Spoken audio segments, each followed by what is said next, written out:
तुम्हा सर्वांना माझा नमस्कार। आज आपण परत एक नवीन डिश घेऊन आलेलो आहोत ज्याचं नाव आहे इडली ढोकळा सँडविच। यासाठी लागणारं साहित्य म्हणजे काही इडल्या लागणार आहे।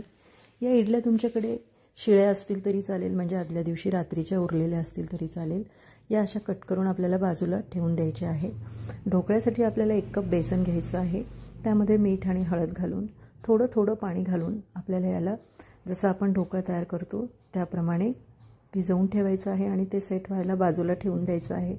आता इडली बसतील अशा आकाराच्या प्लेटा घ्यायच्या आहेत आणि त्याला तेलाने ग्रीस करायचं आहे। भाजीसाठी लागणारं साहित्य कांदा, मिरची, कोथिंबीर, काही भाज्या ज्या तुमच्याकडे अवेलेबल असतील त्या भाज्या आपण घ्यायच्या आहेत आणि बटाटा, बॉईल बटाटा घ्यायचा आहे। त्यानंतर एक कांदा आपल्याला अशा प्रकारे त्याचे रिंग तयार करून घ्यायचे आहेत। बटाट्याला आपल्याला स्मॅशरच्या सहाय्याने स्मॅश करून घ्यायचं आहे। एका पॅनमध्ये आपल्याला तेल घालायचं आहे। त्यामध्ये 1 हिरवी मिरचीचे बारीक तुकडे केले होते मी, ते टाकलेले आहेत। त्यानंतर अद्रक मिरचीची पेस्ट, कांदा घालून आपल्याला याला परतायचं आहे। कुठल्याही भाज्या असो, पत्तागोबी, फुलकोबी, शिमला मिरची, बिनीज, हे सगळ्या भाज्या तुम्ही घेऊ शकता। आता माझ्याकडे ज्या अवेलेबल होत्या त्या मी टाकल्या आहेत। आता हे बॉईल कॉर्न मी यामध्ये घातलेलं आहे, गाजर घातलेलं आहे। आता मटारचा सीझन आहे तर मटारही आपल्याला लवकर अवेलेबल होते, तेही घातलेलं आहे। त्यानंतर आपल्याला अर्धा चमचा हळद लागणार आहे, ती घातली आहे मी त्यामध्ये। आणि या रंगासाठी काश्मीरी लाल मिरचीचं 1 चमचा तिखट मी यामध्ये घातलेलं आहे आणि याला परतलं आहे।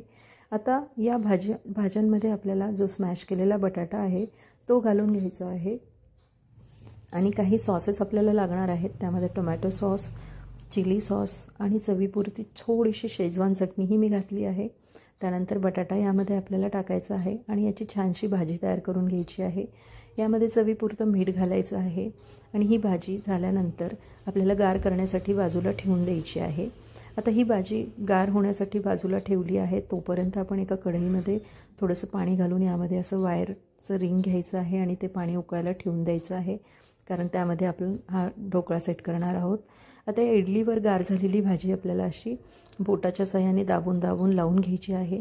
त्यावर आपल्याला कांद्याचे असे रिंग घालून थोडीशी कोथिंबीर, तुम्हाला हवा असेल तर तुम्ही चाट मसालाही वापरू शकता। आता जे बेसनाचं बॅटर होतं त्यामध्ये थोडासा सोडा आपण घालायचा आहे। ते माझ्याकडनं व्हिडिओ मिस झाला आहे, तर तुम्ही पाव चमचा सोडा घाला किंवा अर्ध सॅशे तुमचं इनोचं घातलं तरी चालेल। आणि तो बॅटर तुम्हाला या इडलीवर ओतायचा आहे आणि नंतर हे इडली वाफवण्यासाठी ठेवून द्यायची आहे। 10 मिनटं त्याला चाकूच्या साहाय्याने तुम्ही चेक करू शकता। चेक झाल्यानंतर चाकू क्लीन आल्यावर तुम्ही हे गार झाल्यावर अशा पद्धतीने काढून घेऊ शकता। हे इडली ढोकळा सँडविच अशा प्रकारे अगदी सुंदर दिसतं आणि खायला तर अतिशय छान लागतं। मुलांना तर हे अतिशय छान आवडेलच। रविवारच्या सुट्टीला वगैरे किंवा त्यांच्या डब्याला हे तुम्ही नक्की करून देऊ शकता।